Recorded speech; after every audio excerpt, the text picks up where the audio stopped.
So as you know that Professor Sparks is an expert in international communication. So today, actually, the title of the talk he would share with us is international comparisons in media and communication studies. This is topic I am personally also looking forward very much to hearing him speak of this topic. So today I still want to spend time introducing a bit about Professor Sparks. So as you know that he is an emeritus chair professor of media studies at Hong Kong Baptist University. He has written extensively on several aspects of the mass media, including tabloidization, globalization, and media in transitional societies. So his most recently published books was actually undertaken in collaboration with Chinese scholars and his students. And it has been about the impact of digital technologies on mainland Chinese newspapers and journalism. And so without further ado, I will pass the floor to Professor Sparks. So, yeah. Well, thank you, Professor Song. Of course, as usual, I can't possibly live up to your introduction, but I'll do my best. I'm speaking not so much about international communication, which I think would deal with the ways that people in one nation speak to another. I'm dealing with studies of the media system which have a transnational dimension, which compare media systems in one country with another. So this is can be undertaken in a range of different ways. You can, for example, talk about how different media handle the same issue, how they report the same story. The big story in the UK today is this terrible tragedy in the English Channel, where a large number of refugees were drowned when a small boat sank. And that, I think, will be handled differently in the British and the French press, for example. So that would be one sort of study you could do. You could ask how media of the same type handle the same issue. If you looked again for my example, there are in Britain newspapers which are aimed at the mass of the population, tabloid newspapers, as Celine mentioned, and others that are named a much narrower elite audience. The Financial Times would be an example. And one could compare how they handled the same tragedy in the English Channel. And comparison is not necessarily international. The second comparison I suggested would be between two papers in the same country. One could, for example, study how newspapers in, let's say, in southern India and newspapers in northern India, where the political and economic situation is somewhat different, studied reported the end of the farmers' strike against government policy. So one can look at different locations handling the same issue. And of course, from our point of view, one can ask how different media in different countries compare. So my original example would be about the French and the British media, which are organized differently, financed differently, have different audiences, and of course are in a different language with different linguistic implications. This latter, comparing media in different countries, has a very long history. It goes back at least until Four Theories of the Press, which is a book I'll talk about later, which was published in 1956. So it's at least, 60, 70 years of study of comparative systems. And I'm sure that if one dug back far enough, one could find less well-known studies from earlier. I think maybe the very origins of our field back after the First World War in the study of propaganda compared German, British, and French propaganda systems, for example. So maybe we can push this back right to the very, very beginning of our field. It has expanded greatly in the last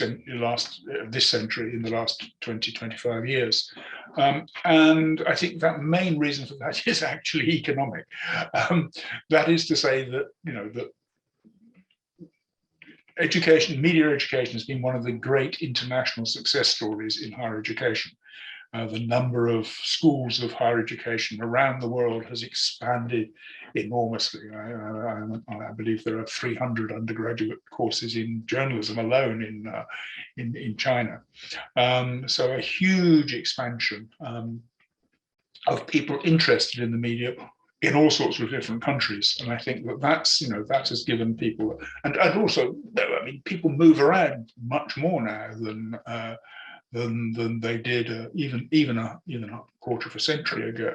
The last 2 years are an exception to that international mobility, particularly in Hong Kong.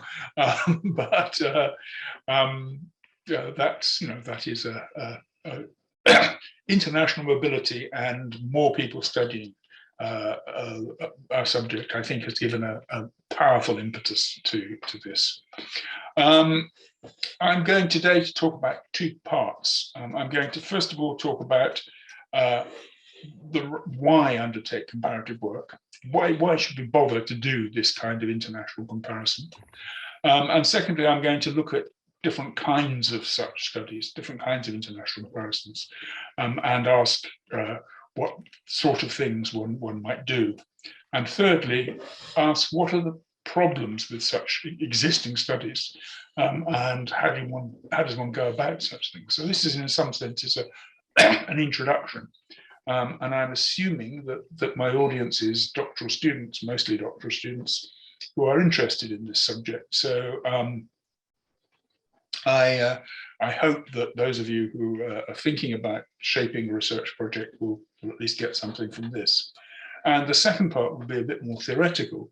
I want to look at two of the very influential examples of comparative work. I want to look at Four Theories of the Press, which is in 1956, and which for, I guess, about half a century dominated thinking about international communication, at least one kind of thinking about international communication. And secondly, at the book Comparing Media Systems, published in 2004. So I'm going to look briefly at those examples, and I'm going to look at some of the problems that, at least I think, are involved in each comparison, in each work. When I started writing this lecture, I realized I had done quite a few of these sorts of studies of different kinds. And so I'm going to shamelessly and outrageously, I'm going to use my own experiences to illustrate some of the points. Not all of the points. I haven't done all of the kinds of comparative work that are available, but I have published, as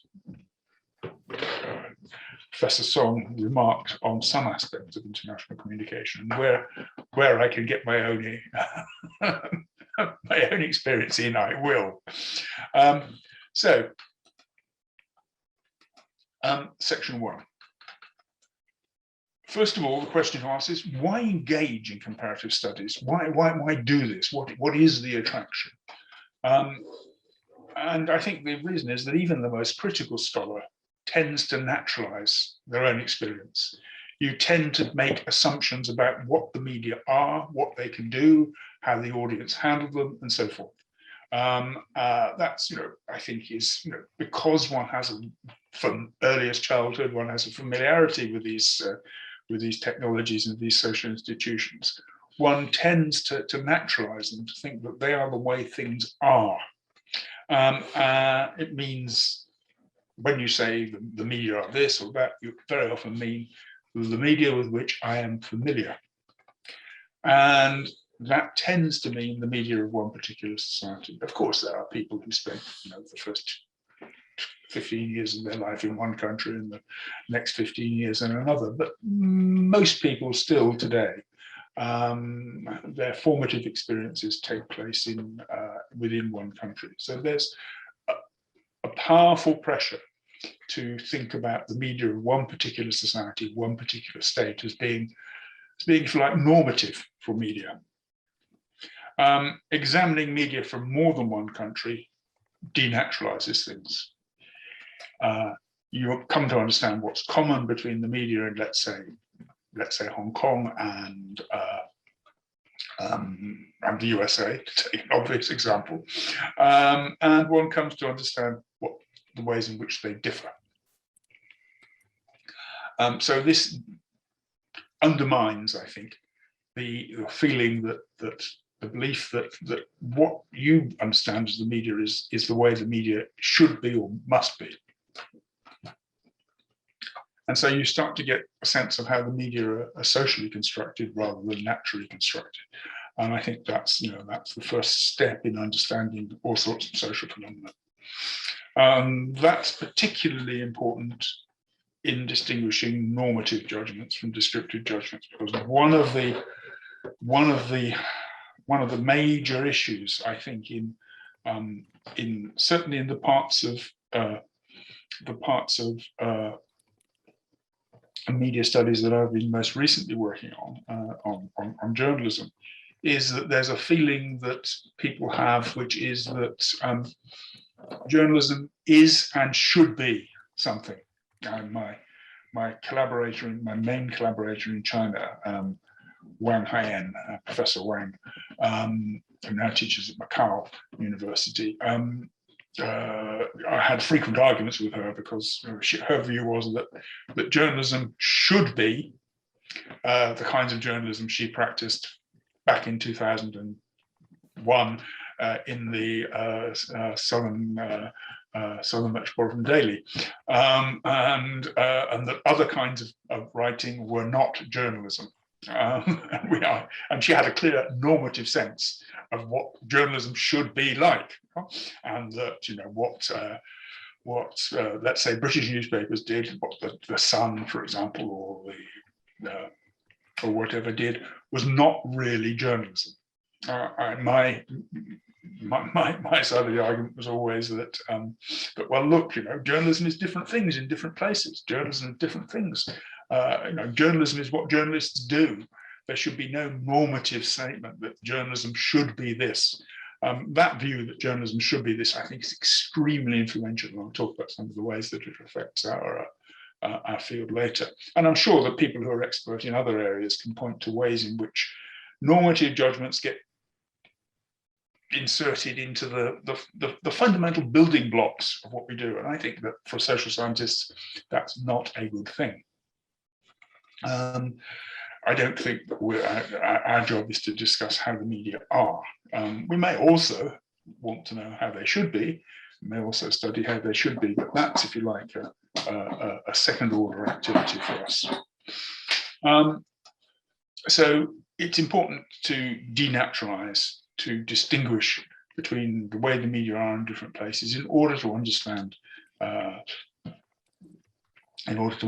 they work and function. I found a very clear statement. I was reading this book on European history, because now I'm an emeritus professor. I don't have to spend my time poring over the Journal of Communication. I can read other things as well.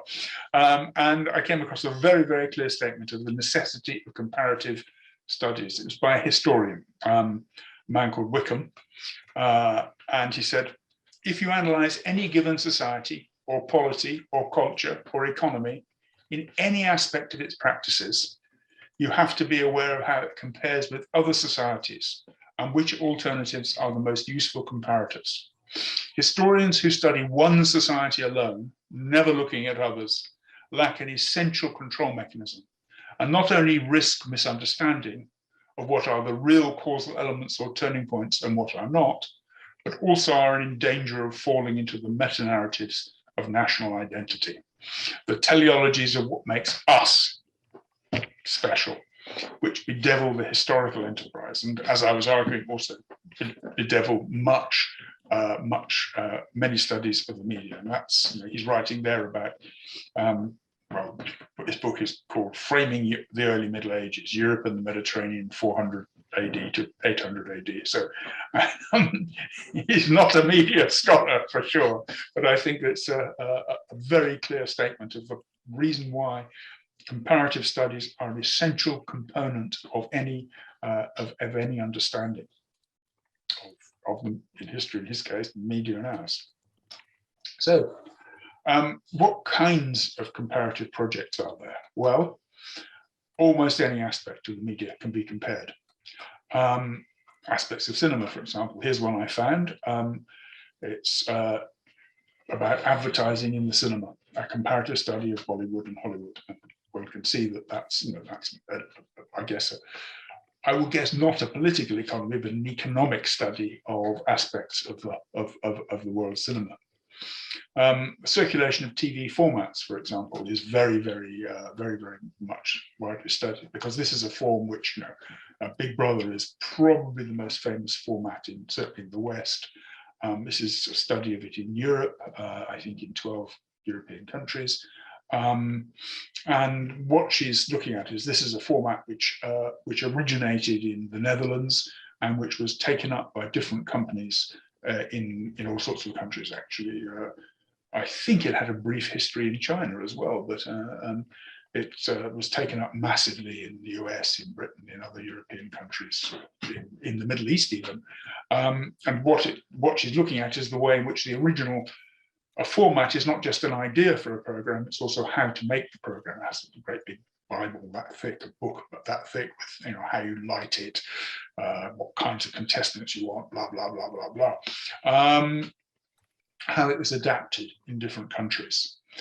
So here she's looking at the way in which a very successful format, which originated in the Netherlands, was adapted to fit into other countries. She's comparing, if you like, the television cultures of different countries. Many studies contain a comparative dimension, and the two I've looked at here are just mentioned of comparative studies, that's their rationale. Other studies, which are less comparative in intent, have a comparative dimension.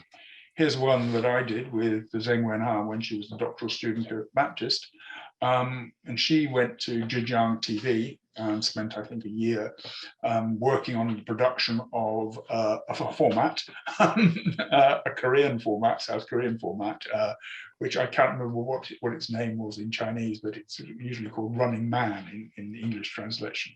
And one of the things she was interested in was the relationship between Zhejiang TV, what was then the SAFT,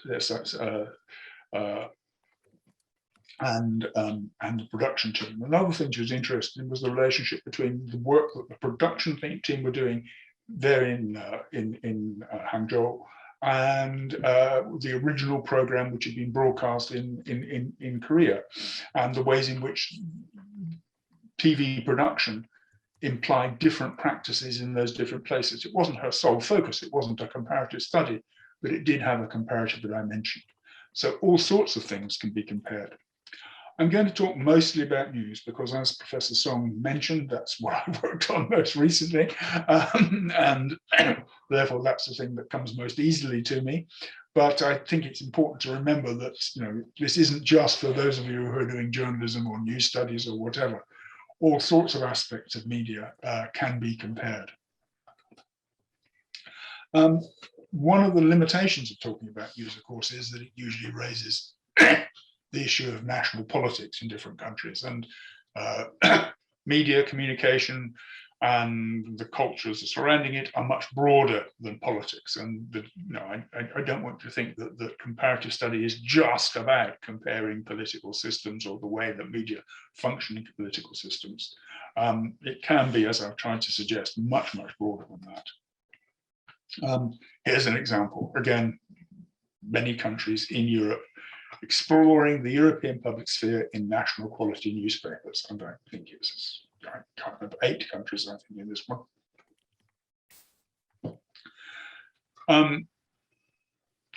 Comparing news can be done in at least 3 ways. You compare how different media report the news. What I call these type 1 comparisons.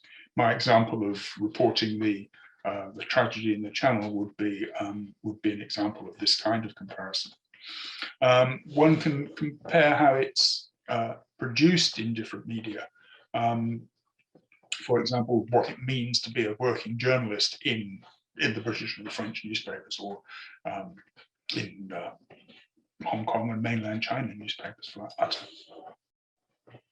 Or you can compare the overall organization of media systems. And I'm calling this a type 3 comparison.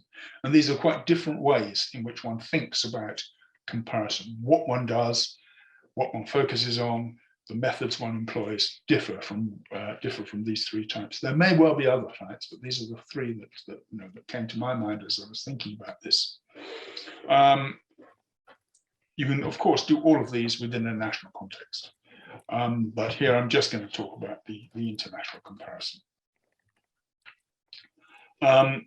Because international comparisons tend to pose different problems from intra-national ones. So, type 1, comparing texts. In principle, any number of countries can be involved in a comparison. This is another European study, which has, I think in this case, about a dozen. There are 26. The UK left the European Union, 26 countries in the European Union, and it could be all of them, but this actually isn't all of them. It's usually, these are Italians, so it will probably have a Mediterranean. But very often it's just two countries, New York Times and China Daily. This is from, I think, 2020, 2021, a very recent piece, comparing how the sign of US trade is. Well, I don't need to tell you, you can read it for yourself. Two countries, US and China.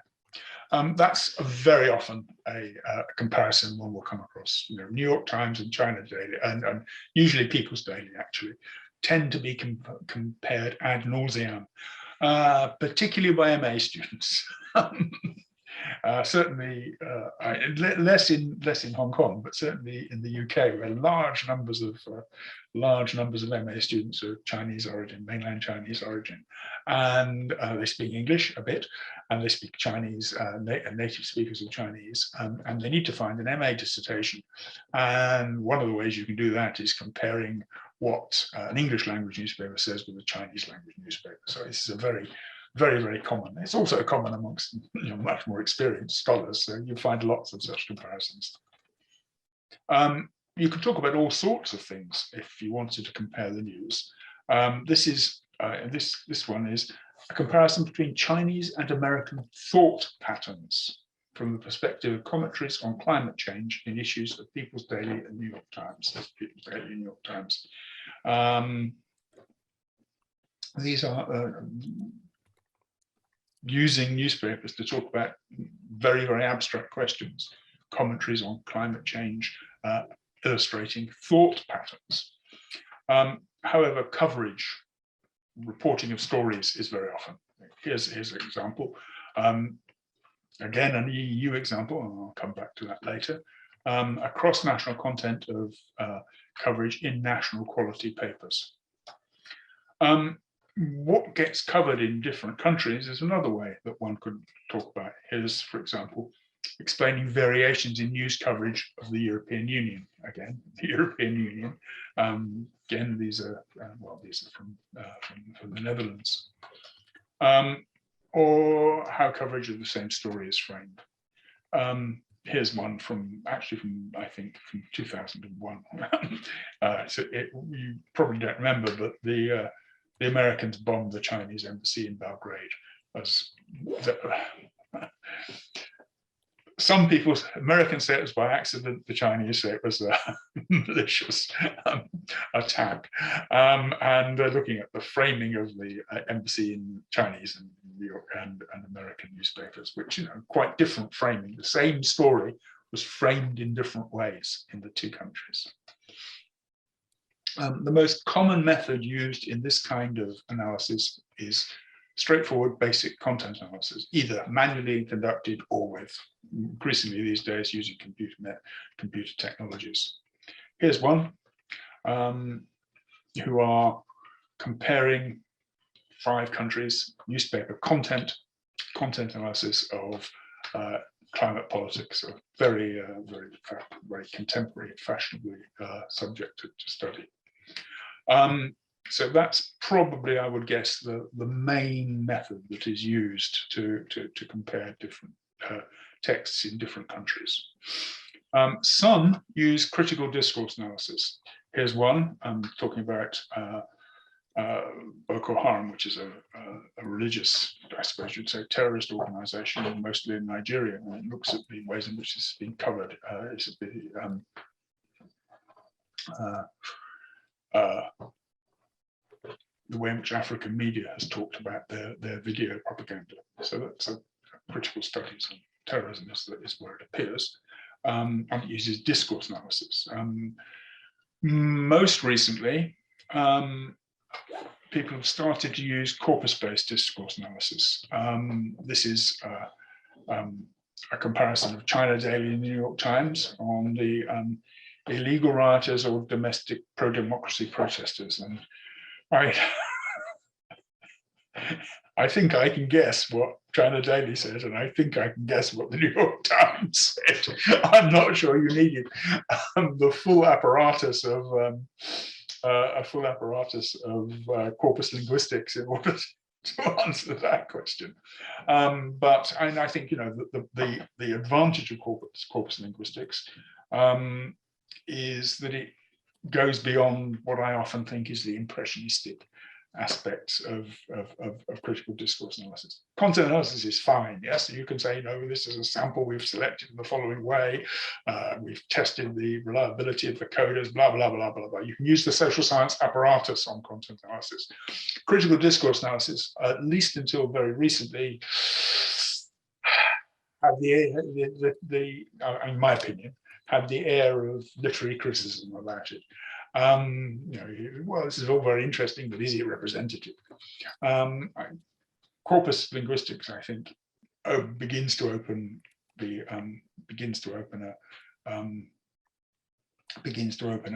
new perspective on critical discourse analysis. Song Yun-Ya has used it in a publication, haven't you?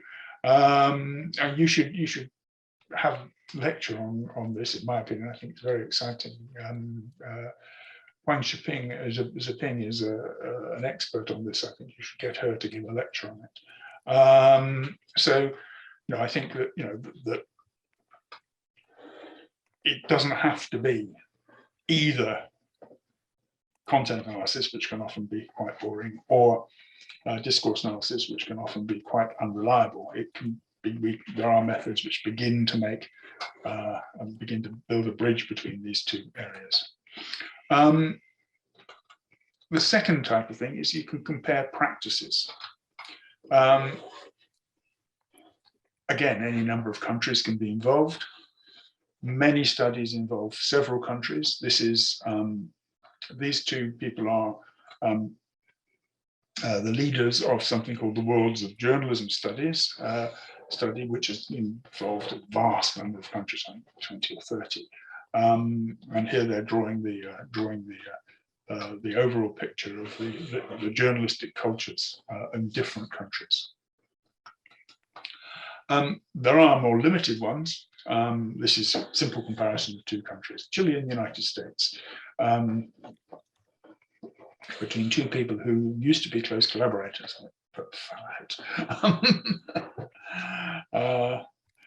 And often they make a distinction between journalistic roles, what journalists are supposed to do, and what journalists do. This is, again, Heynich comparing with a well-known American scholar, Tim Voss, comparing the ways in which journalism is constructed in different countries. Many of the studies, including the Worlds of Journalism study, are very concentrated on the concept of professionalism. This is Ernebring, who is teaches at the University of Oxford, or probably doesn't teach, actually, he just works. I don't think he's still there. He was when he wrote this back in 2013. But as you guess from his name, he's not a Brit. So he's looking at 6 European countries and asking how professional journalists, and here's the key concept, professionalism, talk about citizen journalists who are not professionals. And very often the attempt is to explain what journalists do.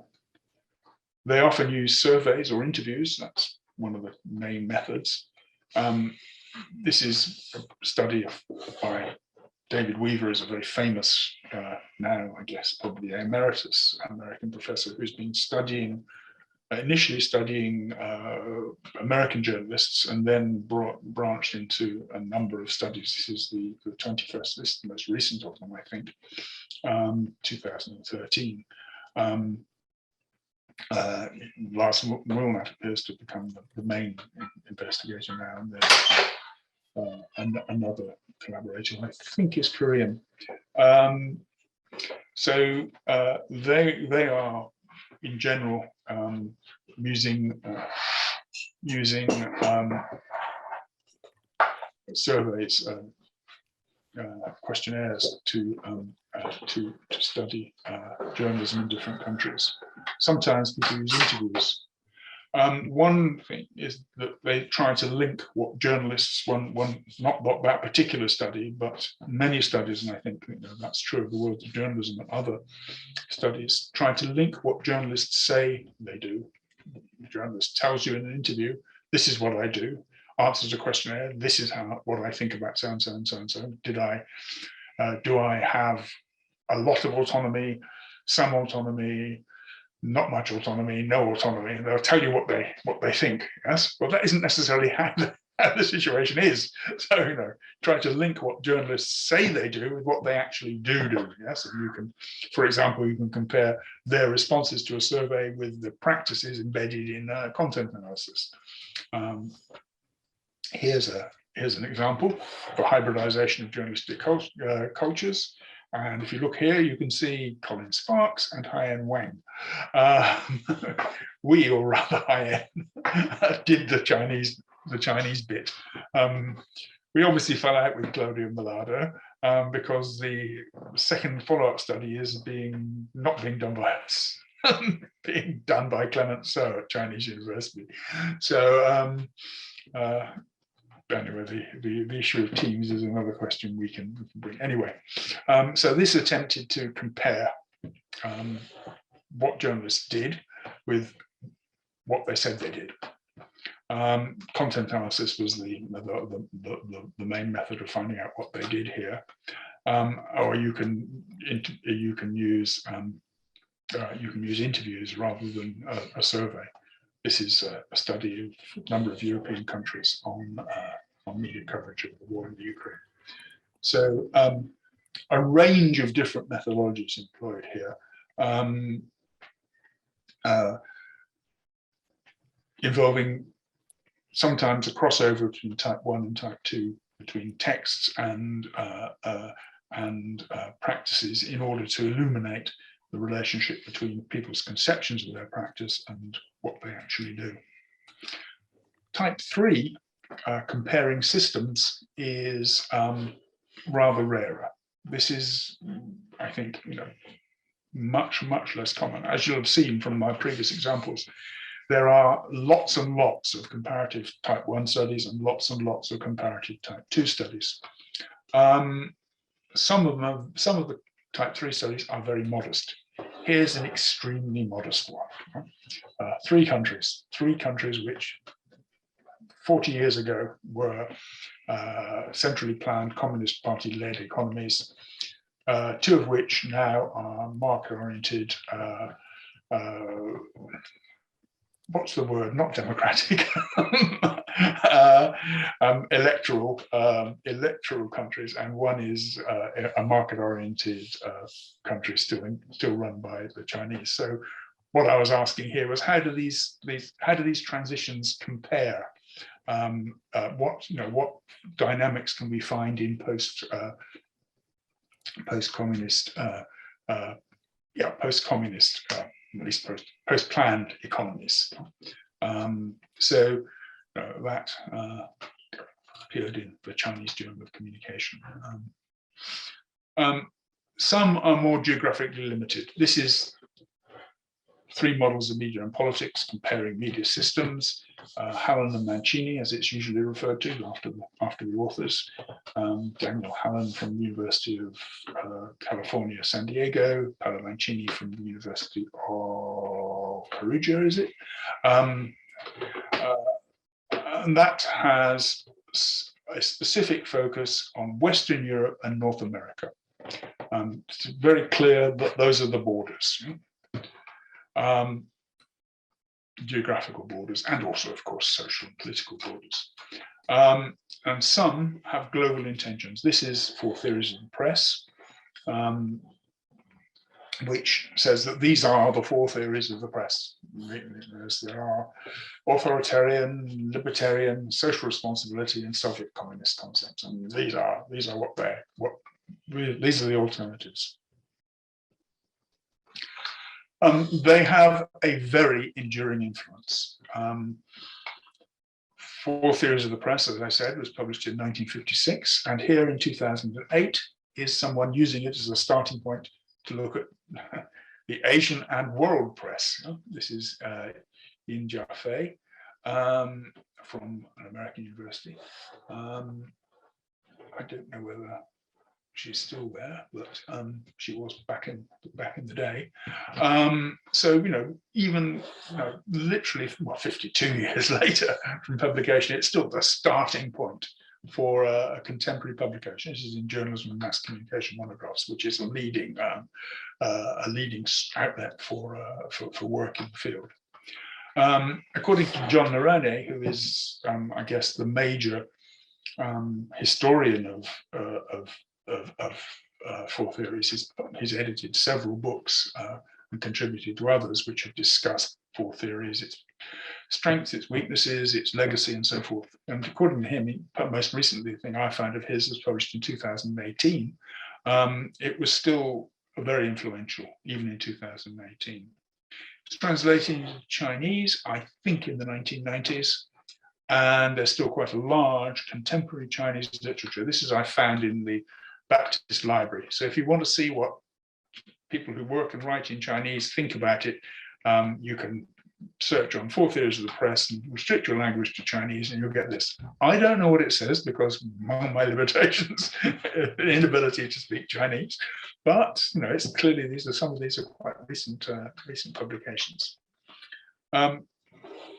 Comparing media systems, much more recent, is I think still very central to contemporary studies of media systems. I think I would say in reality, it has replaced Four Theories of the Press as being the most influential work in comparative studies of media systems. It was complemented in 2011 by a collection of essays edited by Colin and Mancini, which, as the title says, comparing media systems beyond the Western world, and it looks at all sorts of places, including China, Southeast Asia, and so on, and says, do the theories developed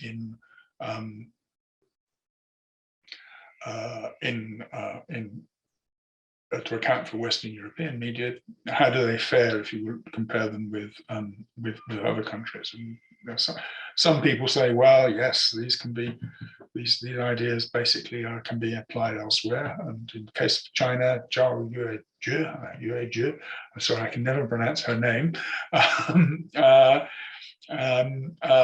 says they can't, because the Chinese media system is completely different from this, and we can't really compare them. This is the revised book.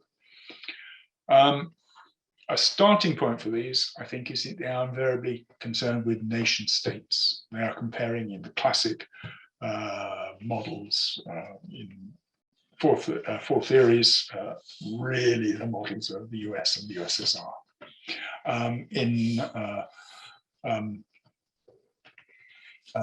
In comparing media systems, the models are, well, I'll come to the models later in the talk, but they're based essentially on different national media systems.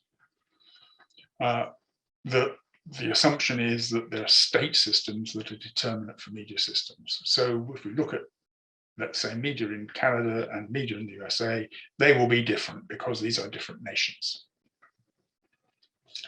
They compare different aspects of media systems. Peterson, Schramm, and I can't remember who the third one was, who wrote Four Theories, were concerned with the core social values in different societies. And Colin and Mancini, on the other hand, selected for specific dimensions. I'll talk about those in the second part. So let's think about how you might go about doing this. One of the first problems you encounter is which countries to select for study. One of the obvious problems is that you need linguistic expertise in order to analyze the media.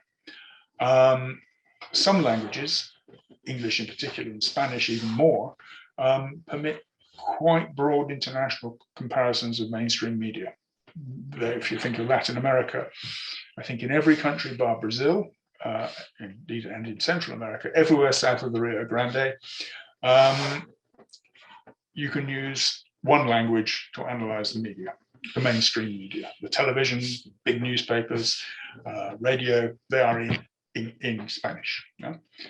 English more widely distributed, but you can study the English language press in India. They happen to say people do.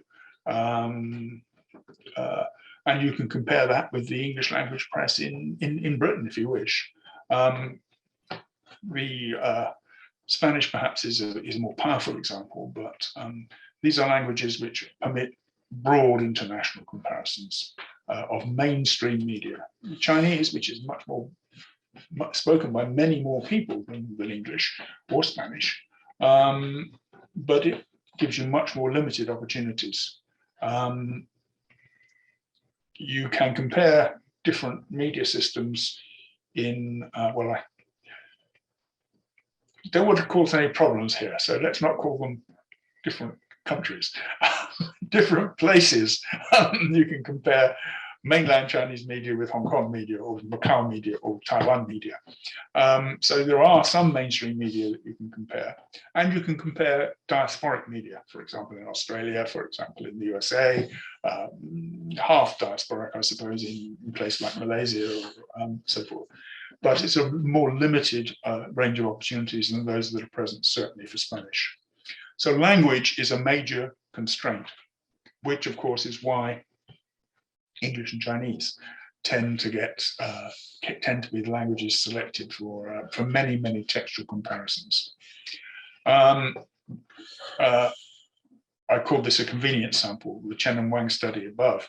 They happen to speak English and they happen to speak Chinese, and so they can compare the way in which English and Chinese newspapers cover a particular topic.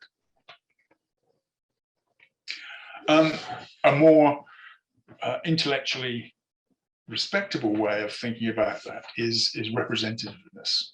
Do the countries I am studying represent genuine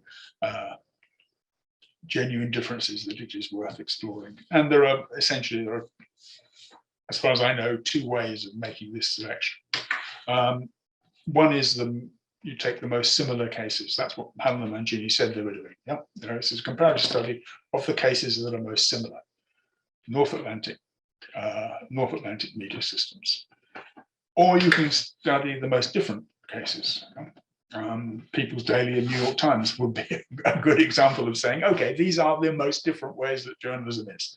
You might actually say North Korea and the USA are the most different ways that journalism is, but no. North Korea is not a major subject of research. You choose the most different in order to illustrate the range of things. Yeah? These are the extremes, so everything else is in between. Or you can say these are the ones that are most similar. So those are two choices which I think most studies will fit that. And I'd say sometimes what you study is determined simply by who you can get. Who knows the different countries? Who knows the different languages? Hence the prominence of EU studies. I know you notice that lots and lots of examples I've given are of the European Union. Yeah? So this cluster of countries, quite close physically together, very, very big exchanges between different professors in different countries. I mean, there are broad international divisions between Southern Europe and Northern Europe, for example, but Eastern Europe and Western Europe, but no, they're all in the same geopolitical space. The European Union funds comparative studies, and so you get lots and lots of things because they can put together a research team, but sometimes it's just more or less by accident.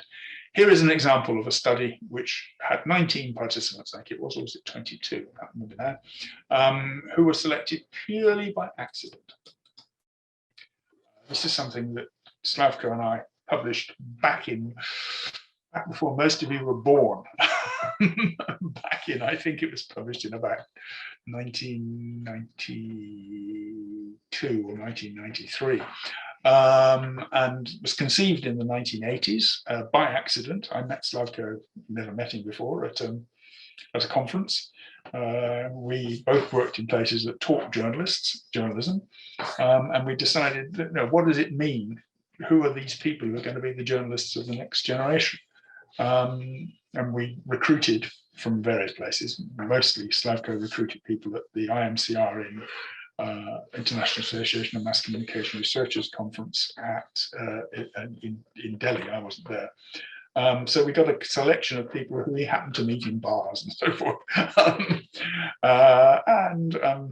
It took us a very long time to produce the thing. And by the time it was published, some of the countries we'd studied no longer existed.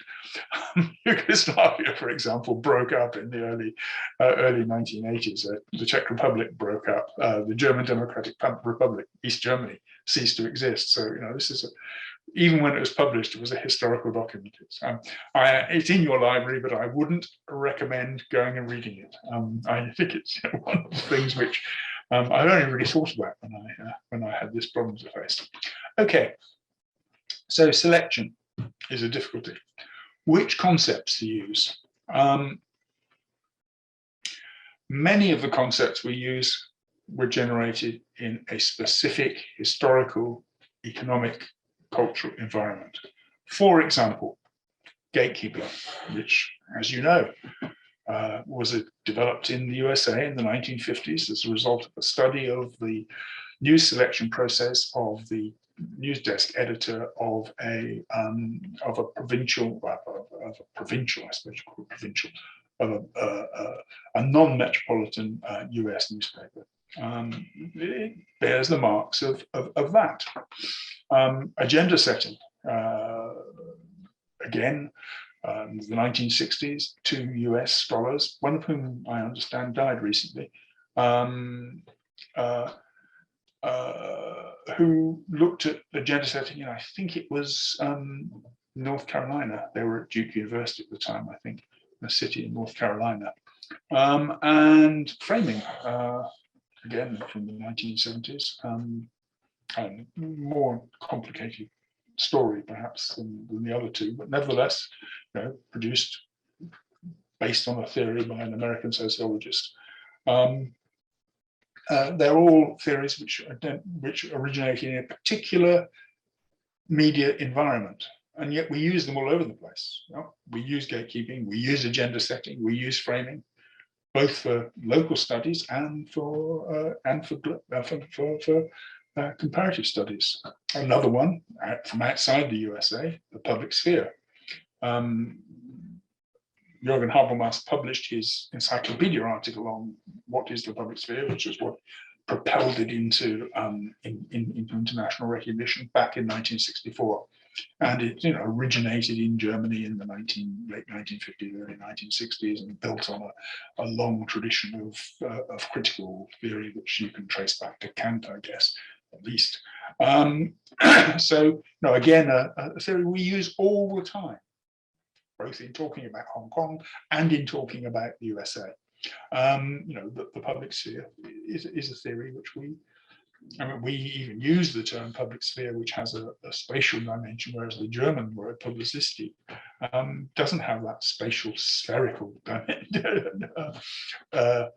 element built into it. So we take these and we use them in different contexts. They are, of course, not an accident. They reflect the history of the field. That the field originated in the USA.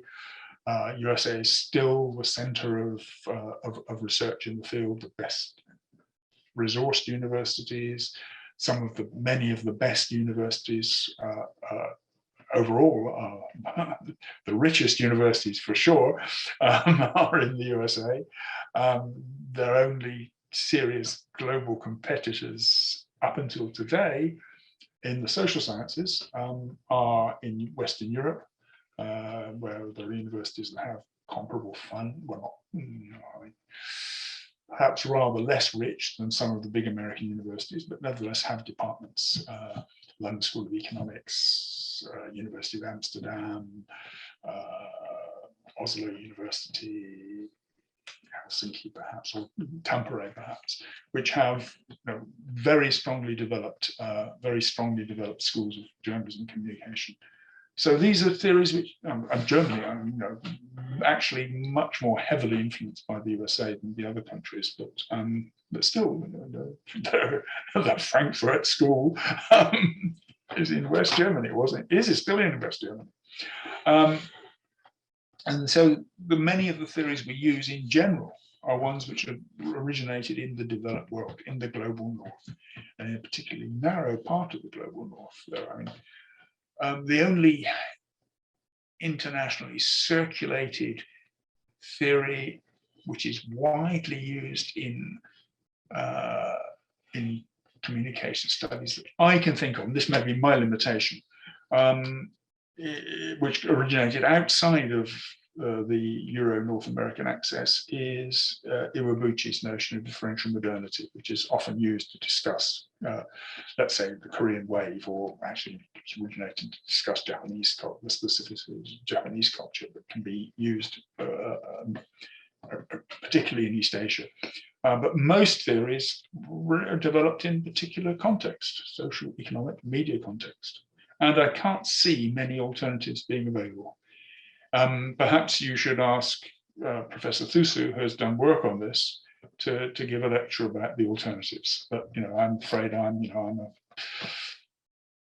a white male North European, and I'm not that good at it. I think many comparative studies tend to use such concepts very uncritically. And professional is the most obvious. This is one of my personal bugbears. I don't like the concept of journalistic professionalism, but I'm in a minority on this. Most comparative studies do like the concepts of journalistic professionalism very much, and build whole studies around the concept. And this is a concept which originated in the USA. It remains enormously influential and I'll talk about how it remains influential in Helen and Mancini later. And I think one has to ask, how far can we apply these to a variety of different environments? How far does the concept of professionalism, it originated in the USA, how far can that be applied to Chinese journalists? Jonathan Hassid, in his, I think, very, very good study of Chinese journalists from the early 2000s, did succeed in discovering some Chinese journalists who he could categorize as professionals in the US sense. Not many of them, but some. There are three other categories, I think, that he found more useful. But I think he had and has an attitude which says, well, look, I'm not trying to find professionalism in China in the way that other people perhaps are. I'm going to say, what are the real social conditions there? And I think that that what happens is that one tends to normalize somewhere in the global north, usually the USA, but not always, in broadcasting, the idea of public broadcasting embodied in the BBC or YLE or NRK or whatever, or BRD. That's right, BRD.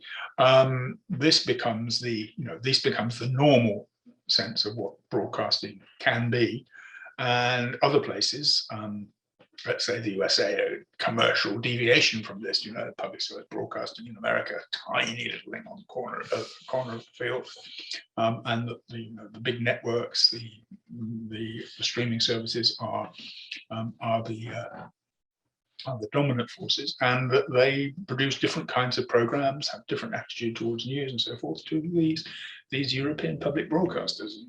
They're seen as one deviation, and China's central television is seen as another deviation from this norm of public service. I think that, take my example, it's true, journalists select stories, they've got to, you can't reproduce everything. They frame them in certain ways. You emphasize some things, downplay others, and they set public agendas. That's people discuss these things. People around Britain have been talking, with completely different views about this terrible tragedy in the English Channel. They learn that from the news. That must happen. And of course, journalists always work within institutional constraints. If you're working for the BBC, you're obliged to follow certain written rules about balance, impartiality, and so on. If you're working for the Daily Mail, you're pursuing a political agenda. So that's a British newspaper, political agenda. So you're always working within institutional constraints. And this becomes translated into, in the US, that's called professional journalism. That's, they select, gatekeeping, framing, public agendas, public sphere, or agenda setting. Yes, no, that's what American journalists do, and they are professionals. You say, well, Chinese journalists select stories, they frame them in certain ways, and they set the public agenda. What do we call that? Well, many studies call that propaganda. So I think, there's a problem here, that what happens in the global north is treated in one way, and what happens outside the global north is treated in another. I think that is a very big problem in comparative studies. Finding a way of, if you like, of overcoming the inevitable historical and material biases which have generated the concepts we use. I think that, that it's usually called de-Westernizing. It's been going on now for at least 20 years, and we haven't got very far. This translates into the practice of such activities because someone has to call the shots, make the choices, select the theories. Organizing a large project is difficult. It takes time, it takes money. You organizing a small project is difficult, but organizing 20, 30 countries takes a lot of time, takes a lot of money. And the principal researcher is usually a person who has a grant for the research. Now, grants are difficult to get in most countries. Hong Kong is wonderful for grants. It's the easiest place I've ever come across for getting a research grant. I think the success rate in the main grant is something like 1 in 3 in the social sciences, whereas in the UK it's something like 1 in 20. But it's the person who gets the grant who is usually the person who has the time and the money to organize the project. And the concepts employed are usually closely tied to the principal researcher.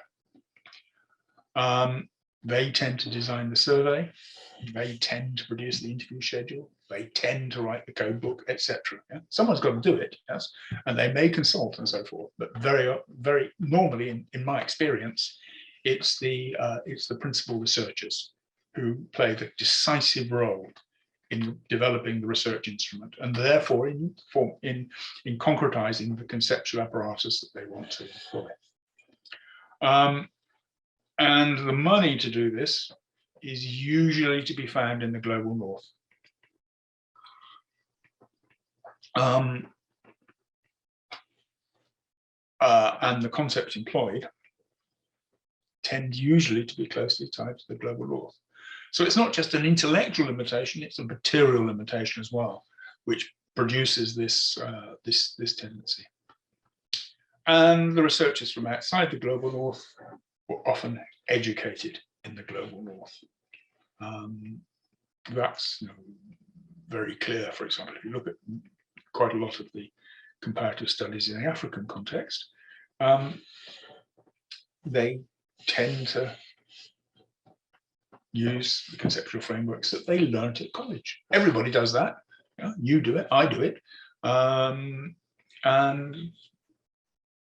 given that the global north, particularly the US university system, educates lots and lots of people who then, inverted commas, go back to be the local researchers in these projects. The frameworks that the researchers in the global north use are ones which are very familiar and congenial because you'd studied them at work. I have not yet found a study led from outside the global north that does not employ a conceptual framework developed in the global north. Now, this may be due to my limitations, yeah, but I don't, for example, I don't read Chinese, and there may well be Chinese-based studies which are led by scholars in mainland universities and employing a conceptual framework appropriate to a mainland university. I don't know, but I have never come across any others. There may be some. I haven't read everything. I don't know everything. And if we have a discussion, I think it would be quite useful to ask whether that's the question. But I mean, one example that I found is a comparative discussion of what's called in China brown envelope journalism. It's very, very widespread in the developing world. It used to be, maybe still is, quite widespread in China in the form of red envelope journalism, where people get brown envelopes with cash in them when they go to a news conference or when they interview someone, in order to ensure that the result is what they publish is a reflection of what the person, what the subject wants published. And discussions of that in the African context, for example, often say, well, what we need against brown envelope journalism is professionalism. In other words, they're seeing a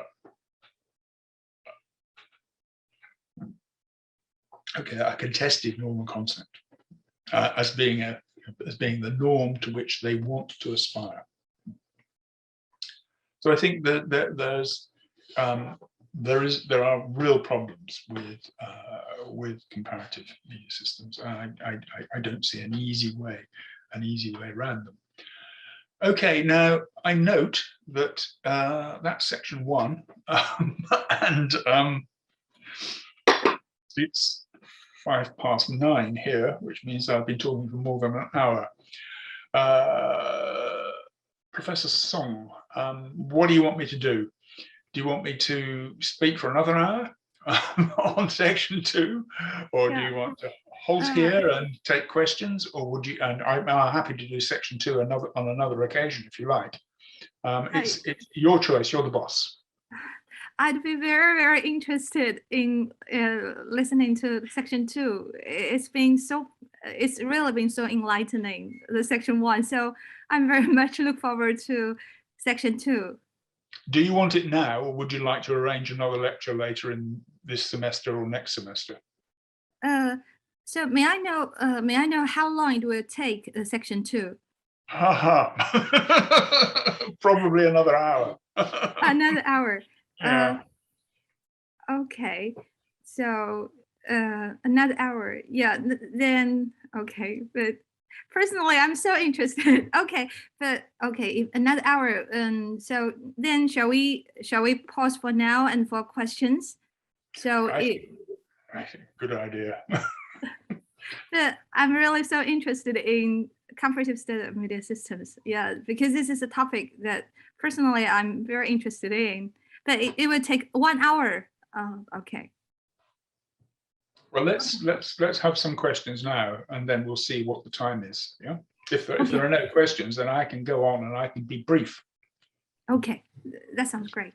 Okay, then shall we open the floor? So you can type the questions in the chat box, and you are more than encouraged to open the camera, and you can just speak out the questions via Zoom, via the video. Yeah, so you can raise the hand.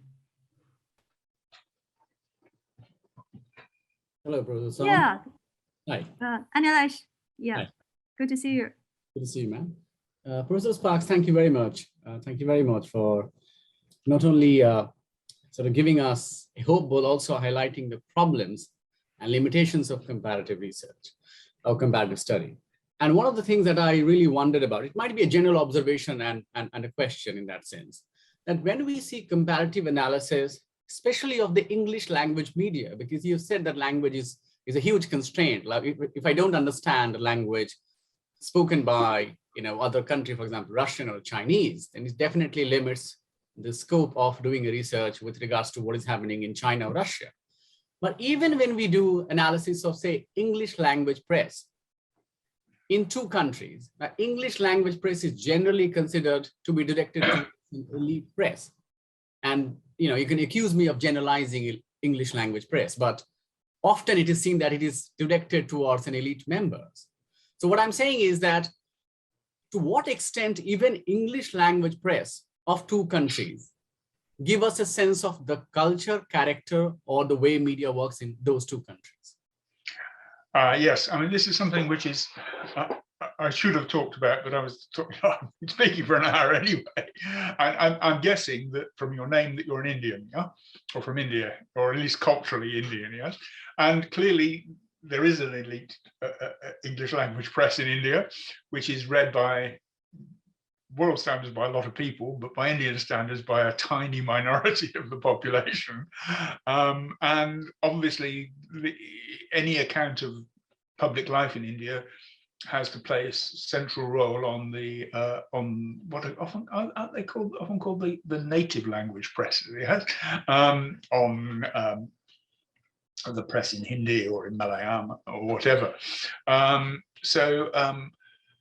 I think that in the Indian case, it's not simply an international question; it's a national question. And you'll find if you look at these studies, and one or two of the studies I mentioned say the elite press, and they do tend to generalize from the elite press to the culture as a whole, and I think that's a very, very serious problem. And I tried to indicate that in Britain that if you compared the Financial Times and the Daily Mail, you'll get quite a different picture of the world. Financial Times being as elite as you can get, apart from the Wall Street Journal, the Daily Mail being the most widely circulated newspaper in Britain, online, one of the most widely circulated newspapers in the world, actually, and with a quite different, both narrowly political attitude, but also news agenda. I advise everybody to go and have a look at Mail Online and look at the column on the right, which goes on for hours and hours and hours, and it's got full of celebrity. That's why people go to it, because you and I think, oh, what happened in Houses of Parliament or Lok Sabha or National People's Congress is what is important. But for most people, it's either what Kylie Minogue, that dates me a bit, doesn't it? What are they called?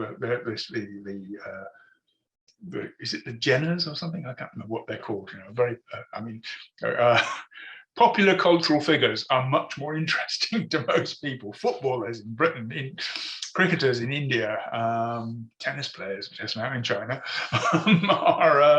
are much more interesting to most people than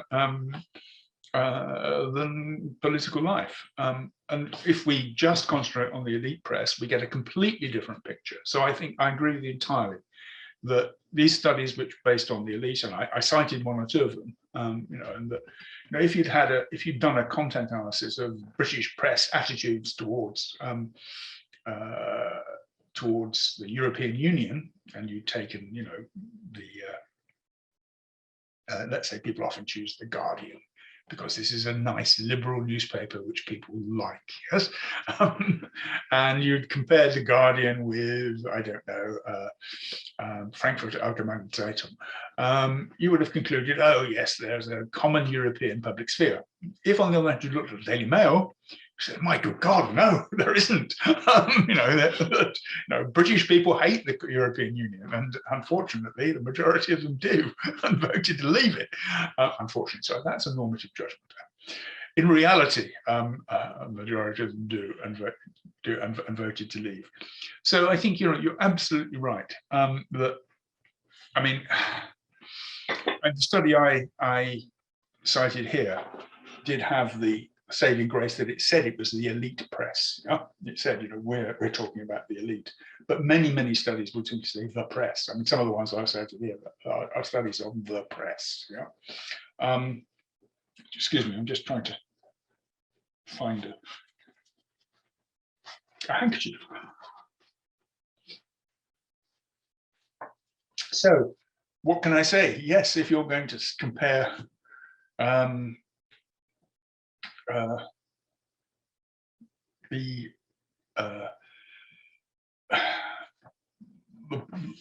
way the press or television between different countries, or even within countries with very, I mean, I think India is probably the extreme case of a country where there are major mainstream newspapers in I don't know how many languages, but many languages, major broadcasters in many languages. Yeah, most countries, China,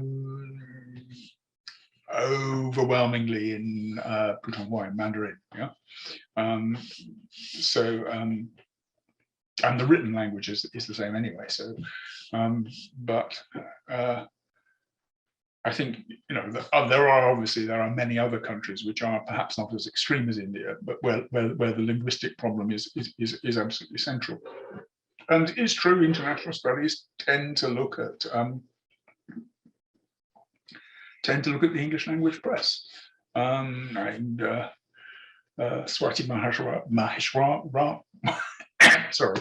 Maheshwari, who was a doctoral student at Baptist before you, looked at journalists in India, and overwhelmingly her people were from the English language press.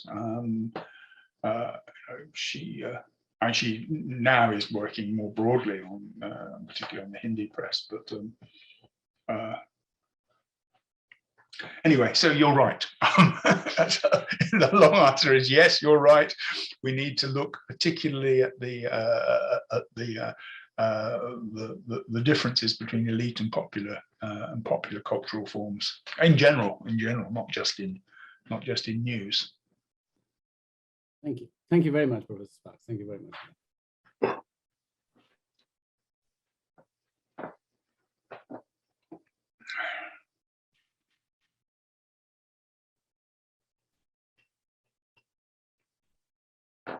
Well, it doesn't look as though anyone else wants to ask any questions or make contributions. So, Celine, do you want me to rattle through the next thing as quickly as I can? Yeah. So as you like. Yeah. Okay. Sorry, where am I? I'm going the wrong way. Okay. So I'm going to talk about 4 theories of the press in a bit more detail, and comparing media systems. 4 theories of the press, as I said, was written in the 1950s. It was something going wrong here. It was obviously influenced by the Cold War.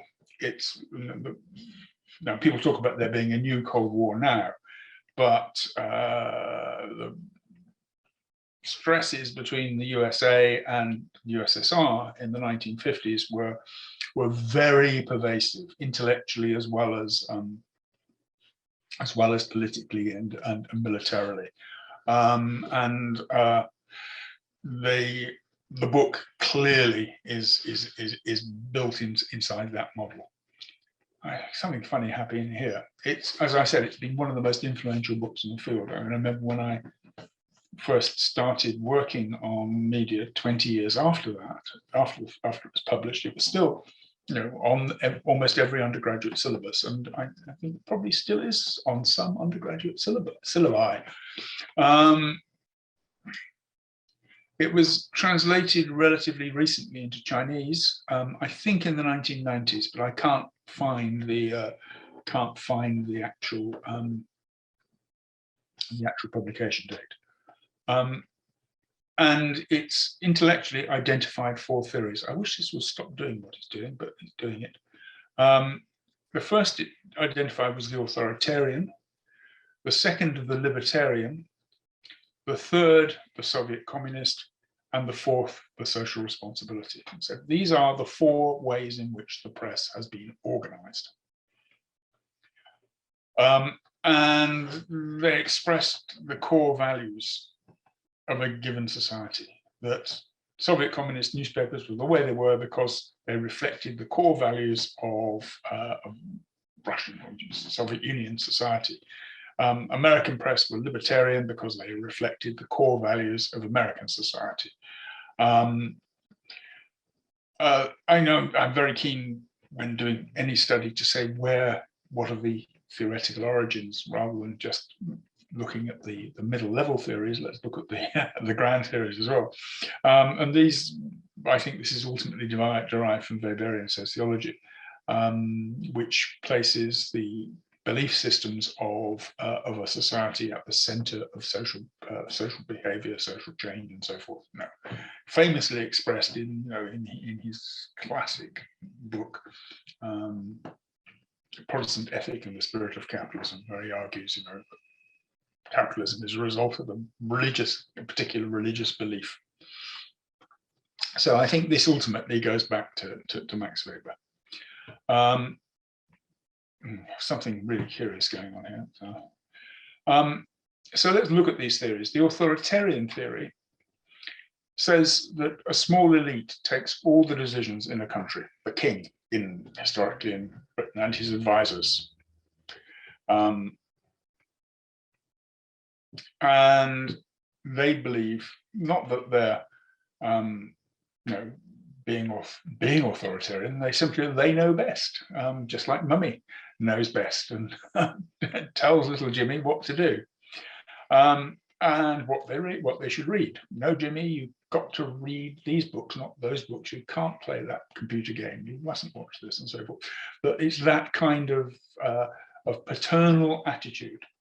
It was very often couched in religious terms in its European form. But there was a theory in Europe called the divine right of kings, which said that God, the Christian God, had appointed the king to rule society, and that to obey the monarch's rule was to obey God's rule.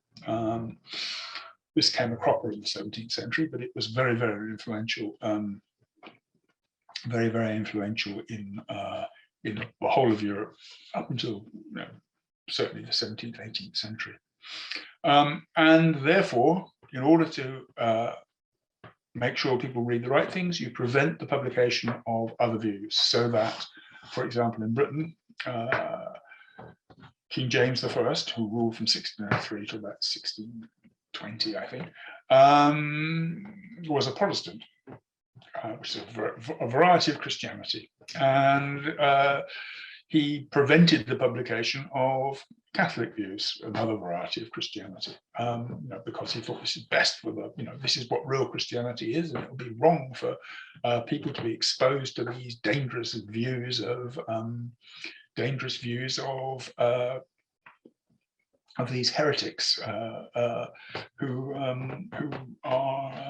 who believe a different version of Christianity to me. And they wanted to prevent the spread of heresy, people blasphemy, and so forth. And very good reason.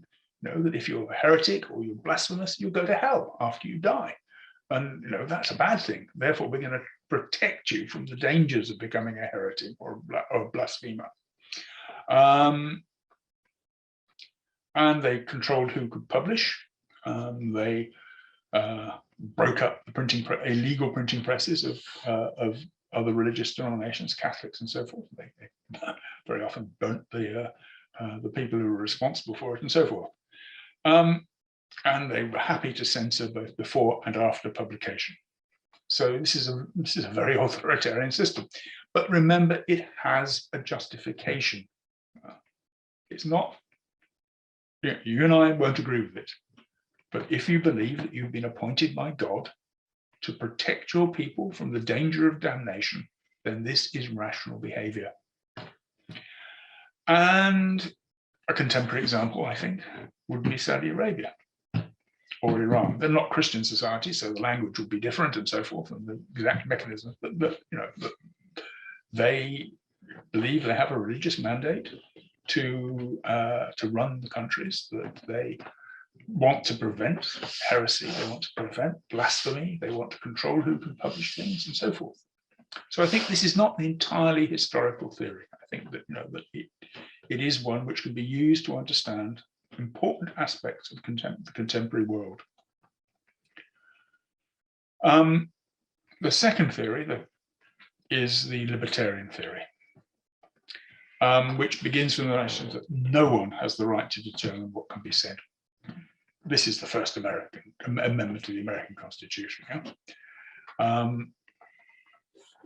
Everyone should enjoy the right to speak and publish whatever they wish. Yeah? And the truth and falsity of statements, whether something is true or something is false, can best be established by public discussion. That I might be, in this case, I might be a Catholic and you might be a Protestant, and we'll decide what's true, not by burning each other, but by debating it and discussing it. That's often called the marketplace of ideas. And that people will decide the value of ideas by allowing them to look at all ideas. And therefore opposes all forms of censorship, because that would stop the marketplace working properly. I think it's difficult to find genuine contemporary examples. The USA in principle, the First Amendment, obviously is the inspiration for this particular theoretical framework. But I think in practice, obviously, there are limits to what could be said and what could be published. In particular, the effective right to publish is restricted to owners of the press. Rupert Murdoch has a right to say what he wants. Some black kid in Detroit doesn't have the same right. It's simple reality. The owners of the press, and the Supreme Court has wrestled with this in various judgments about, yes, well, the law says so and so and so and so, but it is true, blah blah blah. But nevertheless, we have to follow the law. And the press often pursues commercial ends rather than the truth. It's more interested in an audience rather than the truth. And the marketplace of ideas metaphor doesn't really work, because if you go into a wet market and you decide whether to buy meat or vegetables, well, you have to pay for them. Whereas if you go into a library, you can read books that you don't have to pay for them. The library isn't really a market. Ideas aren't bought and sold in that way. Well, there is, of course, an economic basis to ideas, but that's not really a marketplace. It's a free exchange, really. So the libertarian theory, they recognized, was problematic. Soviet communist theory, they argued, starts from the fact that the Central Committee of the Communist Party runs the country. And it understands the historical processes of development. Because it's Marxist, it understands how society is developing. It has the correct theory of history. And it understands, therefore, what's in the best interests of people. The best interest of the people is the development of a communist society, not the relapse into the exploitative and oppressive realities of capitalist society. In other words, like absolute monarch of European history, it believes that it knows what is best for people. It acts to lead them to a communist future. For them, that's best thing for humanity. And if you know what the best thing for humanity is, why should you allow people to argue for things which are worse for humanity? You know that capitalism is wrong. Well, yes, and therefore you want to engage in propaganda for a socialist society. And you want to actively prevent propaganda against this. So you have no problem with censorship either before or after publication, because you think it's your duty is to make sure that people receive the correct ideas. Why would you want anyone to receive false ideas? What value is there in human beings that say being superstitious? That won't solve their problems. So let's ban religious propaganda. There are relatively few contemporary models of this. The Soviet Union collapsed in 1991 and has been replaced by something else. Maybe North Korea. Yeah. I mean, I don't know enough about North Korea, but to believe the Western press, it's probably pretty close to this. China has got strong elements of the view that the Communist Party does run the country. It does believe that it understands the process of historical development. It does believe that its job is to build the new socialist order. It's with Chinese characteristics. It actively encourages propaganda for the Communist Party. It actively prevents propaganda against the Communist Party. It has no problem with censorship. But of course, it's not like that in the Soviet Communist Party. It has other features, the system, for example, advertising, for example,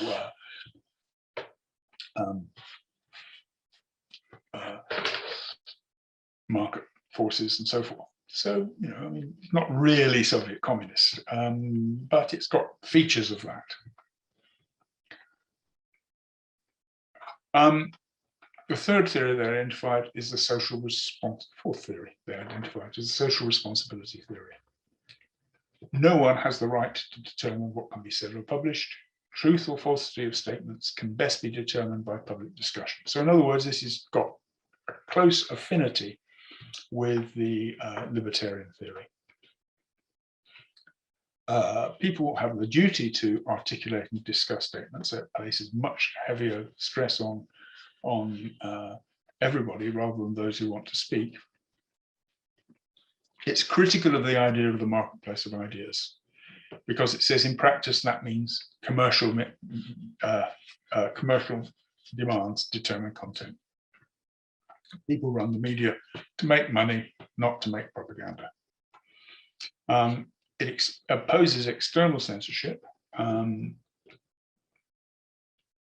but it says to media owners, it says, Rupert, you have to be socially responsible. You have to ensure that your television channel, Fox News, behaves socially responsibly.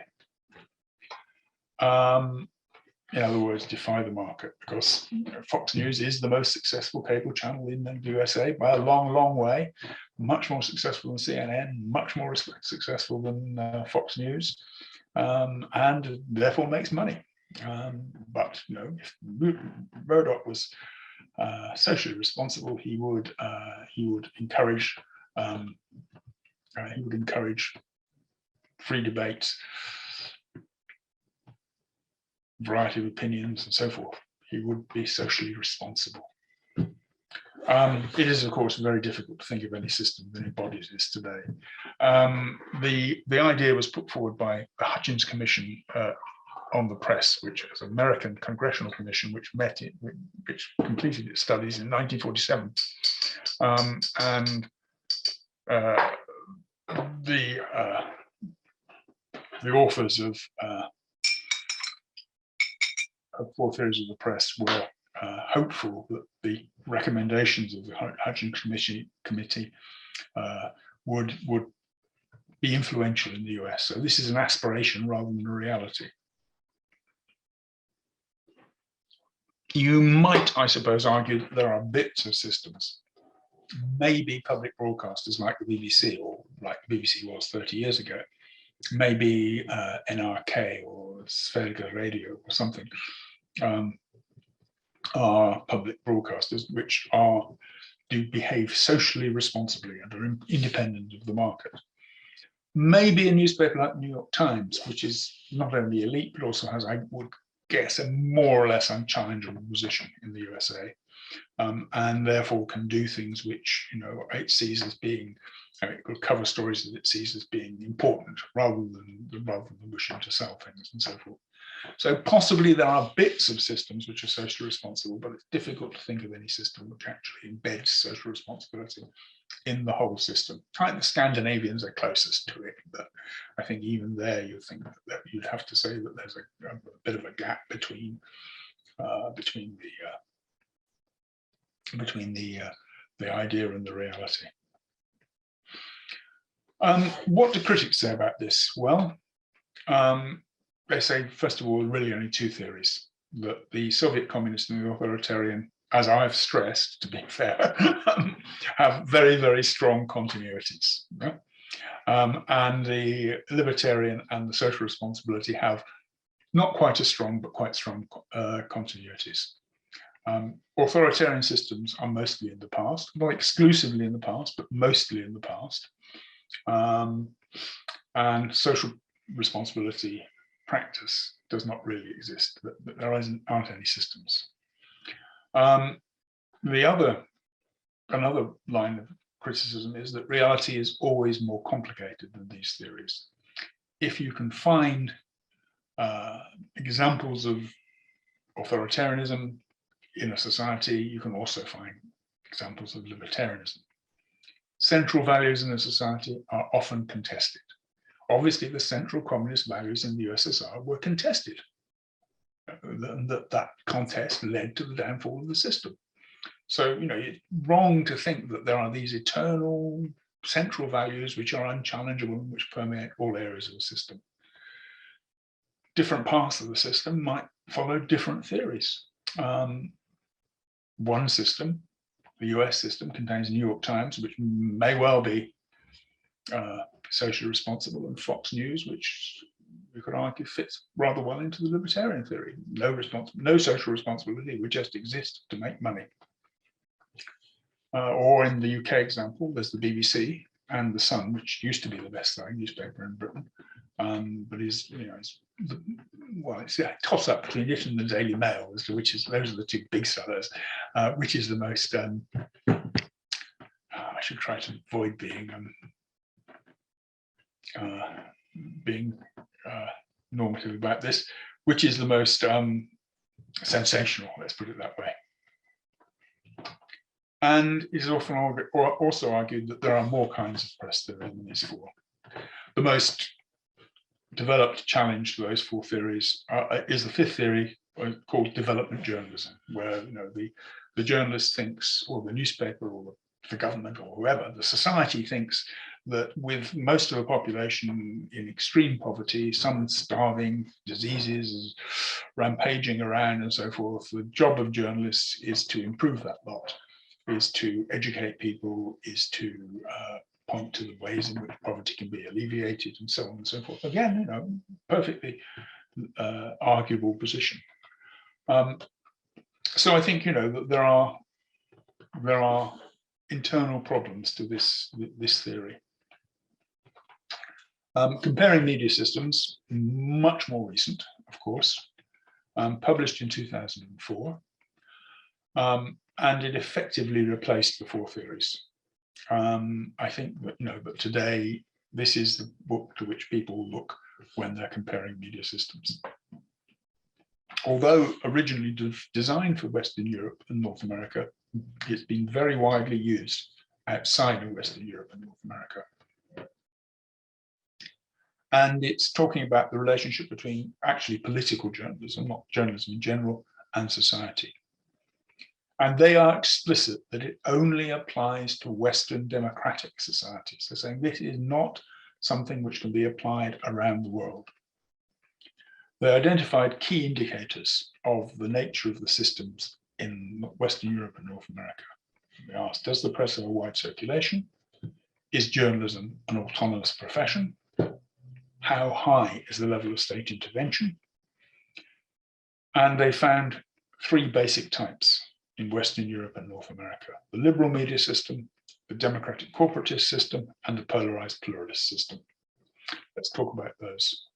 Their starting point is explicitly within functionalism, classic functionalism with Talcott Parsons. And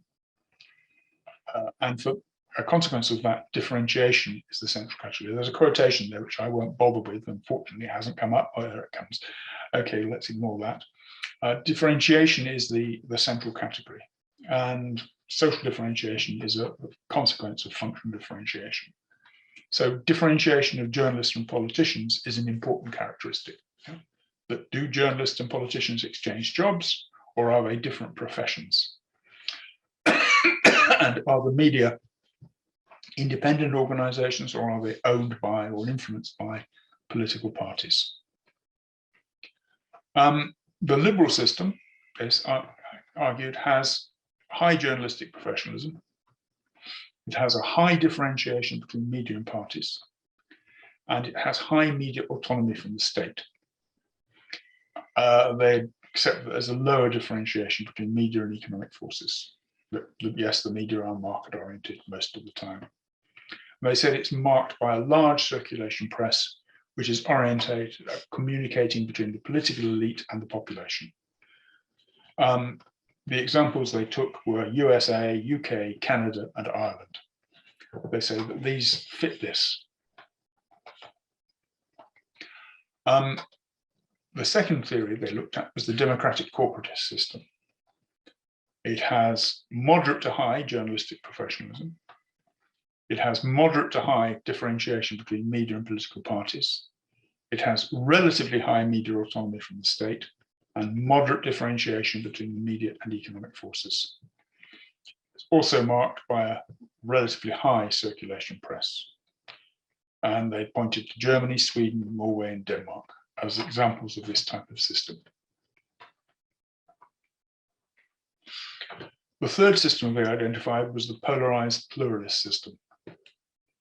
The polarized pluralist system has low journalistic professionalism, low differentiation between media and parties, lower media autonomy from the state, higher differentiation between media and economic forces. So in other words, the media aren't just, or even centrally, an economic activity.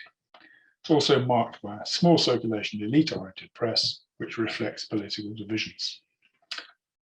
They took Italy, Spain, France, and Greece as examples of this type of system. Southern Europe, in other words. Northern Europe is democratic corporatist. Southern Europe is polarized pluralist. The Western Atlantic fringe is liberal. So this is their framework. This has been very influential outside of Western Europe and North America. People have attempted to extend the scope of the theory. India perhaps would fit or would have fitted into this model. Modest degree of journalistic independence, some differentiation between media and political parties, high degree of integration between media and economic forces, and an unresolved linguistic differentiation. Maybe you could say that you could use these concepts to understand the Indian media and how it is changing as a result of political changes. Many states around the world have highly politicized systems, and the polarized political model has been used very frequently. They're often not pluralist, however. China wouldn't fit really any of those models. China is characterized, people would say, by low journalistic professionalism. And this is the point, the problem with categories like professionalism, which I was talking about earlier.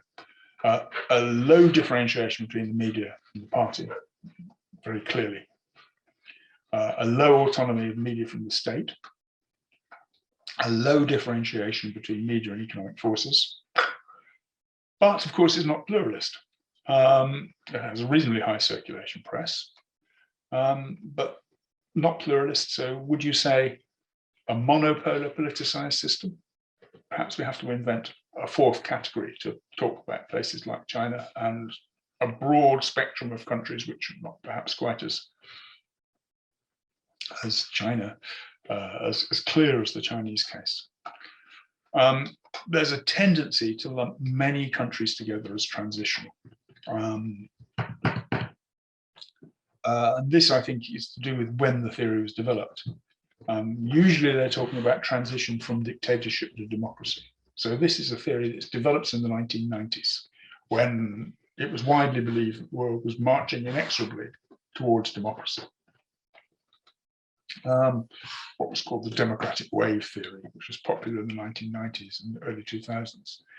That's these days less widely believed. People argue that authoritarian regimes have greater resources than was imagined, that some countries, let's take the example of Thailand, for example, don't exhibit a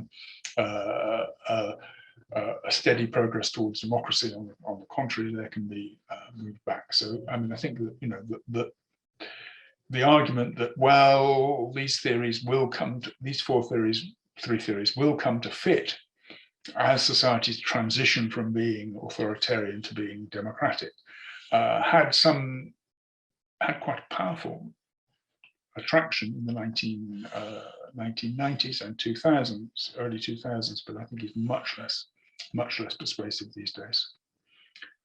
Critics would say this underplays the role of economic dependency, that it only concentrates on a small part of the media. It concentrates on the political parts of the media. How much space in the media is devoted to serious news?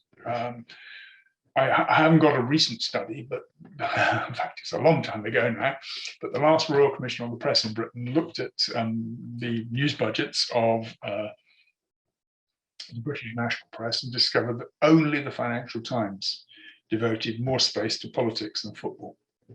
That sport and entertainment are central parts of any newspapers, maybe not People's Daily, and the central parts and very, very relatively small proportion of television is serious news and current affairs. Much more of it is entertainment and so forth. So this is defining the system by a narrow part of the system. And it runs together quite different things. So media do different things, and one medium, let's say the physical newspaper or its online equivalent today, they are quality newspapers are doing different things to tabloid popular newspapers. That it's a mistake to lump them together, as Allen and Mancini do in their account of the libertarian press. And is there only one system in a particular country? In most European countries, you have public broadcasters, to a greater or lesser extent independent of the state, to a greater or lesser extent regulated, and to a greater or lesser extent independent of the market.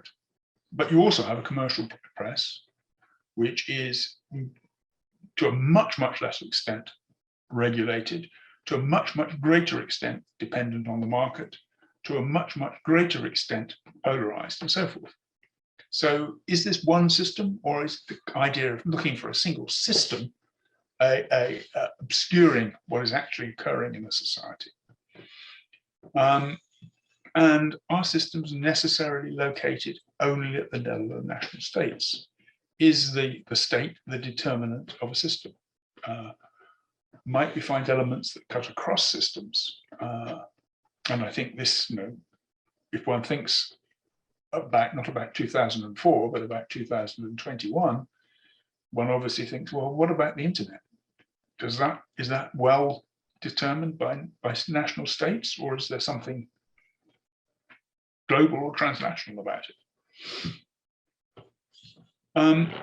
So, and I mean, I have to say I'm one of the critics, yes.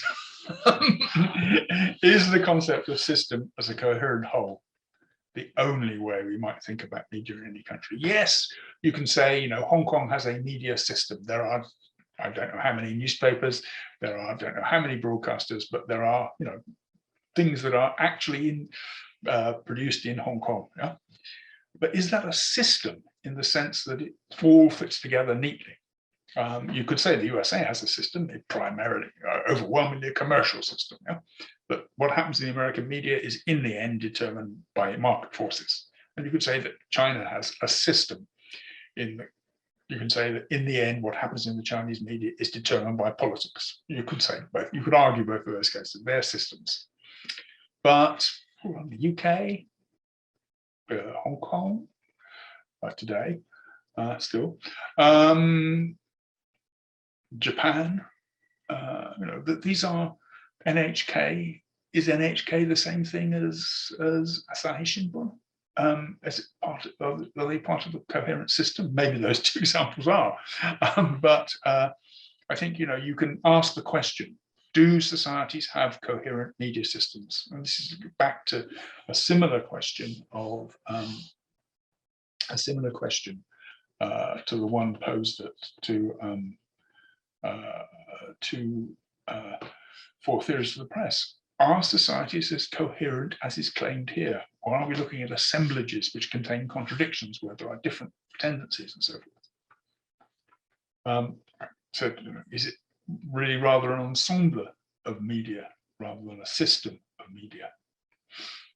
And are the groups themselves coherent? Is the US the same as the UK? I would argue that it's very difficult to, there's, objectivity has always been, well, not always, but certainly since the 1930s, according to Michael Schudson, a central category for American journalists. That's fraying at the edges, yes, that's true, but that's been, the building block of American journalism and building block of professional ideology has been, we are objective. Historical studies of British journalists show that they've never been objective. They've never had that attitude. Maybe the BBC, there's a bit of that, but certainly in the press, none of it. All the press are partisan. They have political positions. Their readers know those political positions and mostly share them. This is not the same as the USA. And this is one of their groups, it's the liberal group. I don't think the USA has a marginal public broadcaster. The UK has a central public broadcaster. I think that they're trying to impose coherence on a contradictory and diverse reality. And you can ask, and I do at some length in an article published in a book edited, I think, by Joseph Manchan. Is their study empirically accurate? And I think actually it's not. We can show that the empirical evidence contradicts their views. So I'm very critical of Alan and Mancini. Very, very stimulating, very, very provocative, very, very influential, but in my view, very wrong. And I think that today we have to ask a final question: how did digital media fit either of these models? Of course, they potentially enable the realization of the libertarian model. Everyone with an internet connection, which is still probably not the majority of the population, although it's growing quite quickly, can in principle speak in public. We can broadcast. What is it that Castells calls this? I can't remember, but I'm sure you can. Mass self-communication, I think it calls it. Is that something like that? Everyone can do that. That's the libertarian ideal. Yes, you can go online and find everybody's views, and it's very much more difficult to censor. I know that Zuckerberg will throw his hands up in horror and say, "Oh, I can't possibly censor Facebook," but actually, there is he could do more than he does. But it is very, very difficult to censor this, vast, incredibly diverse, geographically dispersed. Much, much more difficult than it is in a country where there are a few newspapers where you can close them down, where you can arrest the journalists and so forth. So it's, in some ways, a realization of the libertarian model.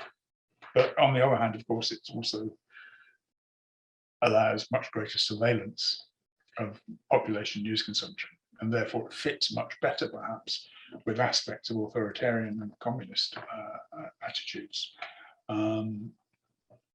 So this is sometimes called the electronic panoptic, which is an extension of Foucault's generalization of Bentham's idea of the prison, where the prison guard can see all of the prisoners all of the time, if he so wishes. And that perhaps is realized in, in every time you log on, if they want to, the government communication headquarters in Cheltenham in Britain can tell you what I've been looking at, what I've been searching, and so forth. So maybe it's a powerful weapon in the hands of the authoritarians and the Soviet communists. Also, it contains no guarantees of accuracy, reliability, or fairness. It's the world of fake news, it's the world of hate speech and trolling, it's the world of algorithmic editing. We don't get what we necessarily want or what we necessarily need. We get what the algorithm says fits its profile of us. So all sorts of problems about whether or not there is a free marketplace of ideas. So you go on Facebook and you get a news story, or you go on Google News and you get a news story. But it's not a free marketplace of ideas. It's what the algorithm has produced. So I think it certainly problematizes severely all of these models. In particular, I think it undermines the claim to there being media systems, that the internet is by design global. Now, yes, there are important ways in which it is restricted and constrained, particularly in China by the Great Firewall and so forth. But actually, maybe it's because I only meet people who are from the in universities, but I've never met a Chinese person who doesn't have a VPN and can't use Facebook if they want to, and so can't use Google if they want to. But this that even in this case, where the state makes a considerable effort to restrict access to the internet, it's very, very difficult to do it. So the idea that there is a coherent system which bounds the public sphere of a particular society is, I think, undermined severely by digital media. The internet is neither nationally bounded nor coherently organized. And the products of other countries are readily available. If I want to find out what the South China Morning Post says today, I can just, when I've finished, I can just go on to it, and I can see the, I can look at the cartoons, or I can go to the New York Times, or I can go on the Times of India, or I can go on any newspaper that I can read the language of without too much trouble. So I think that the digital media changes the name of the game. I think we need to think again in order to talk about media systems in the contemporary world, and to compare media systems in the contemporary world. Much more difficult, much more complicated, and perhaps isn't primarily national in its framework. So I think that this technology undermines a lot of the thinking that I've talked about today. Okay, some quick conclusions. There are lots of international comparative studies. They have the virtue that they reveal features of the media that you might not notice if you're just looking at a national context. I've identified 3 levels, there may be more. Textual comparisons, what they say. Comparisons of practices, what media do. And systemic comparisons, how the media system fits into society as a whole.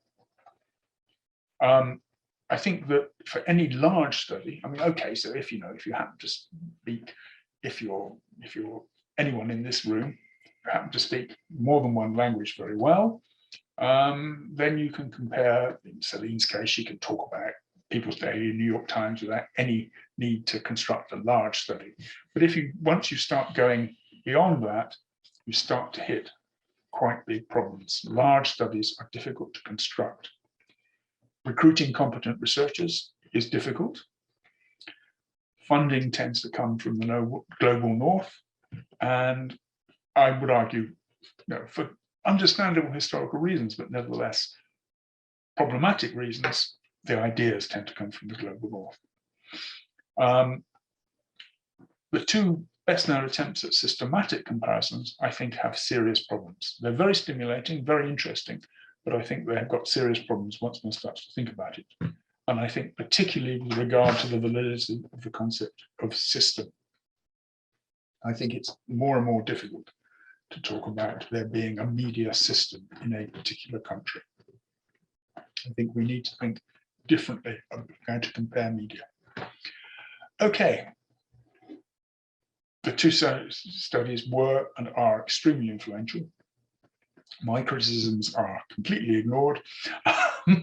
And I'm sure that Helen and Mancini will go on being influential for some years yet. Right, that's it. Let's go back to the general framework and say, does anyone want to ask any questions? Or Thank you so much, Colin. Yeah. It was another hour, I'm sorry. Thank you so much. It's like, especially the conclusions. Yes, I was just pondering through the conclusions, so I was pausing there. Yeah, so it's especially your conclusion about the validity, about the system, really was very thought-provoking. Yeah, so, yeah, do you have any questions, the audience?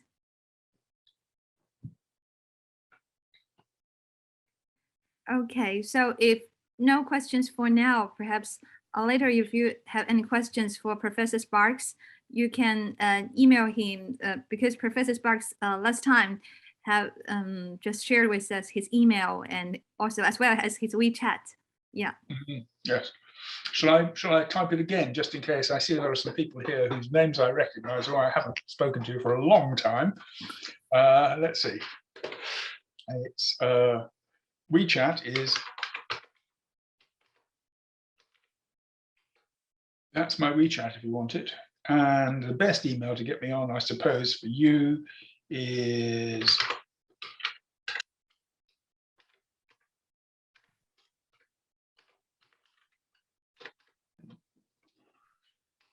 oops, there's no J on the end there, sorry. HK. Not HKJ, sorry. I should say, thank you, Celine. I think I should say that, you know, the university is paying me to do this. It's not because I love you all. I'm doing it as a job, and therefore you should feel free to contact me. You know that I'm embarrassed by how few people have contacted me, and do not feel at all embarrassed if you want to ask a question about any academic matter. I'm not a psychoanalyst, so don't ask me about existential problems, but any academic matter I'm happy to talk to you about, whether it's theory, methodology, syllabus, research practice, or whatever. Yeah? I give you my opinion. Obviously, it's just one opinion, but please, if you want to contact me, please feel free. Okay. Thank you, Colin. Yeah, thank you, Colin. So I wish everybody here a good weekend, and thanks again, Colin. Okay, well, it's my pleasure actually. I'm always very worried when I start these things, but I like talking so much.